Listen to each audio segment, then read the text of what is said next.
할렐루야, 다소니 커뮤니티 매일 묵상 함께 하겠습니다. 믿음과 행함 30번째 시간, 믿음으로 사는 최고의 비결이란 제목으로 오늘 묵상 함께 하겠습니다. 야고보서 5장 16절에서 18절입니다. 그러므로 너희 죄를 서로 고백하며 병이 낫기를 위하여 서로 기도하라. 의인의 간구는 역사하는 힘이 큼이니라. 엘리야는 우리와 성정이 같은 사람이로되 그가 비가 오지 않기를 간절히 기도한즉 3년 6개월 동안 땅에 비가 오지 아니하고 다시 기도하니 하늘이 비를 주고 땅이 열매를 맺었느니라. 아멘. 믿음으로 산다는 것은 기도의 사람이 된다는 의미입니다. 오늘 본문을 통해 야고보 장로는 이러한 사실을 강력하게 말씀하고 있습니다. 어제의 본문과 오늘 본문 13절에서 18절에는 세 가지 경우에 기도하라는 말씀이 나오고 있는데요. 그 세 가지를 이 시간 함께 나누며 결론을 내리도록 하겠습니다. 첫 번째로, 고난당하는 사람이 해야 할 가장 중요한 믿음의 원칙은 기도하는 것입니다. 기도는 내가 믿고 의지하는 하나님 아버지께 수고하고 무거운 짐진 것을 내려놓는 믿음의 행동이라는 것입니다. 그러하기에 인생의 어려움에 직면했을 때 믿음의 사람은 기도의 골방으로 들어가는 것입니다. 히스기야는 유다 왕국의 13대 왕입니다.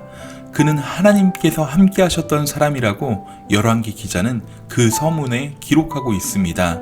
그뿐 아닙니다. 그는 유다 여러 왕 가운데 이런 사람이 없을 정도로 하나님만 의지했던 사람입니다. 그는 여호와와 연합하여 평생 그에게서 떠나지 않았습니다. 여호와께서 모세에게 명령하신 계명을 지켰던 사람입니다. 여호와께서 그와 함께 하심에 그가 어디로 가든지 형통했다는 것입니다. 그런데 그런 그에게 어느 날 갑자기 질병이 찾아왔습니다. 그냥 질병이 아닙니다. 선지자 이사야가 히스기야에게 나와서 여호와의 말씀이 너는 짐을 정리하라, 네가 죽고 살지 못하리라 라고 말씀하신 것입니다. 무슨 특별한 죄가 있어서가 아닙니다. 하나님이 그에게 진노하셨다든지 그가 무슨 치명적인 잘못을 범해서 징계했다고 말씀하고 있지 않습니다. 이제 나이 39세입니다. 더구나 나라는 지금 누란의 위기에 처해 있습니다. 예고 없이 이유 없이 찾아온 그러한 고난입니다. 39세면 너무 젊은 나이 아닙니까? 그때 히스기야가 택했던 방법이 무엇입니까? 기도의 골방에 들어가 하나님 앞에 울었습니다. 히스기야는 왕입니다. 최고의 의료진을 불러 진맥하게 하고 최고의 의술로 치료할 수 있습니다. 그러나 문제는 이 병에 대해서 하나님이 짐을 정리하라고 말씀하신다는 것입니다. 따라서 이 질병은 의료진의 문제가 아니라는 것입니다. 히스기야는 가장 먼저 하나님 앞에 무릎을 꿇었습니다. 그리고 하나님의 치유를 맛보았습니다. 위기에 있는 나라를 위해서 하나님은 친히 징표를 보여주시면서 히스기야와 백성들을 격려했습니다. 여러분, 지금 현재 고난당하고 계십니까? 삶이 힘들고 너무 어렵습니까? 기도하십시오. 기도는 고난 중에 있는 성도가 믿음을 가지고 있다는 증거입니다. 두 번째입니다. 두 번째 기도는 어떤 경우입니까? 야고보 장로는 기도가 성도의 해법이라고 제시하고 있습니다. 너희 중에 병든 자가 있느냐? 그는 교회의 장로들을 청하여 주의 이름으로 기름을 바르고 그를 위하여 기도할지니라 라고 말씀합니다. 성도도 병이 들 수 있습니다. 히스기야와 같은 믿음의 영웅도 병이 듭니다. 여기서 중요한 것은 기름에 있지 않습니다. 기름을 바르는 것은 초대교회의 일상적인 행위라고 보아야 합니다. 문제는 장로들을 청해서 그들로 하여금 기도하게 하는 것입니다. 병을 숨기는 분들이 꽤 있습니다. 폐를 끼칠까봐 그렇다고 합니다. 그러나 여러분, 병은 자랑하라는 말이 있습니다. 여기저기서 도움의 손길이 있기 때문입니다. 성경은 성도도 병에 걸릴 수 있고 병에 걸렸을 때 본인도 기도하지만 공동체의 지도자들을 청하여 상담을 받고 함께 기도하기를 선택하라는 것입니다. 그럴 때 교회의 장로들, 즉 목회자와 장로님들과 지도자들이 그들을 위해서 기도하라는 것입니다. 이것은 교회를 세워가는데 정말 중요한 말씀입니다. 현재의 교회가 좀 잃어가고 있는 것이 있는데요. 그것은 지도자들에 대한 존경과 사랑입니다. 신뢰입니다. 이러한 것들을 잃어가고 있습니다. 다 자기 소견에 옳은 대로 살아갔기 때문에 멘토가 없는 세상이 되고 말았습니다. 중요한 것은 믿음의 기도가 병든 자를 일으킨다는 말씀입니다. 혹시 죄를 범하여 병에 걸렸다고 하더라도 믿음의 기도는 죄사함을 얻게 한다고 말씀합니다. 문제는 믿음의 기도가 누구의 믿음이냐는 것입니다. 저는 장로들의 믿음과 성도의 믿음이라고 말씀드리고 싶습니다. 장로들을 청하는 것은 교회이기 때문입니다. 함께 짐을 져야 할 사람들이기 때문입니다. 너희가 서로 짐을 지라 그리하면 그리스도의 법을 성취하게 될 것이라고 사도 바울은 갈라디아서에서 말씀합니다. 우리는 여기서 모든 질병이 다 죄 때문이라고 말해서는 안 됩니다. 또 모든 질병이 장로들을 청해서 기도하면 낫는다고 말해서도 안 될 것입니다. 이 문맥에서 가장 중요한 것은 성도가 택하는 믿음의 삶이 병에 걸렸든지 어려운 문제가 있든지 믿음의 기도를 드릴 수 있어야 한다는 것입니다.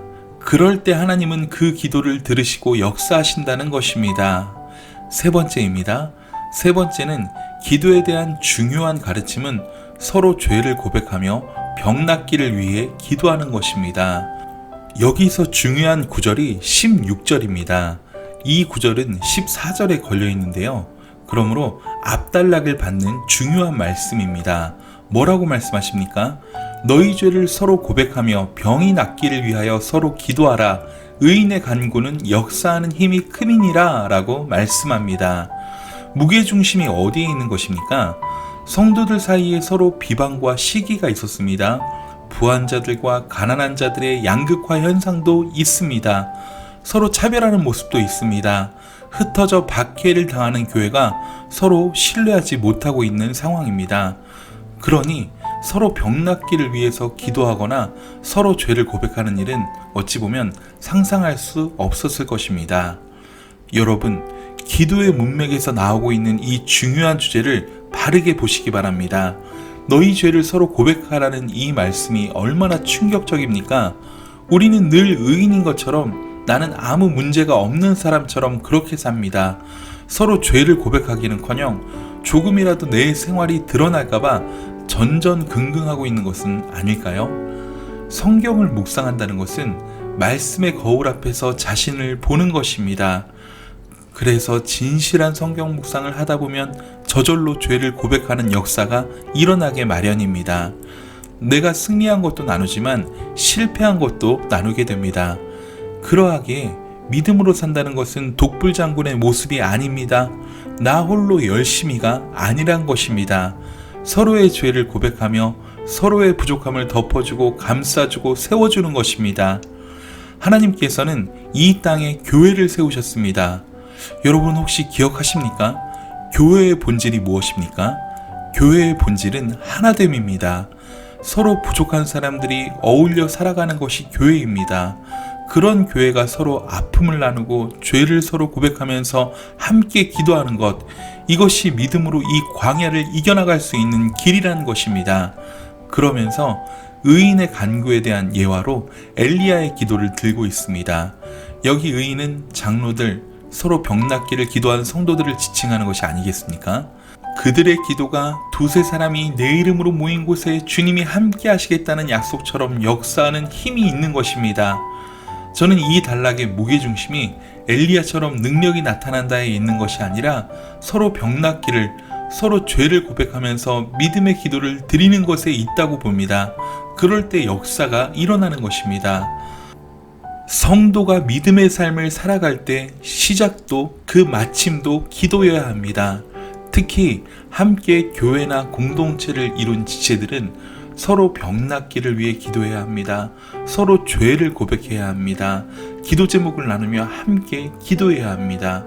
그러한 공동체, 그러한 교회가 되기를 힘써야 합니다. 아무것도 알지 못하는 이 관계의 파상성은 이 성도들을 지치게 만드는 것입니다.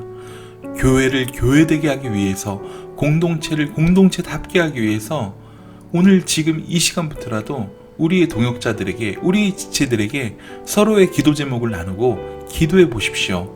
고난이 있습니까? 어려움이 있습니까? 아니면 말하지 못할 짐이 있습니까? 나누고 함께 기도하면 하나님께서 반드시 역사해 주십니다.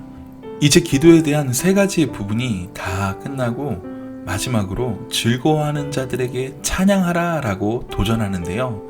여러분, 이 찬양은 즐거울 때만 하는 것은 아닙니다. 찬양에는 우리를 앞서간 믿음의 선진들의 농축된 신앙 고백이 담겨 있습니다.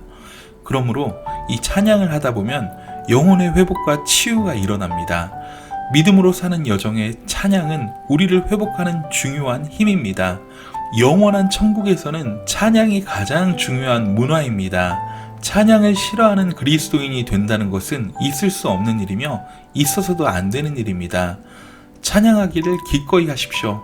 가사라도 묵상하시고 열심히 따라하는 그러한 열정을 가지십시오. 영원한 천국에서는 찬양이 가장 많이 하는 일입니다. 그런데 이 찬양을 싫어한다는 것은 그리스도인으로 어울리지 않는 일입니다. 여러분, 찬양 역시 기도입니다.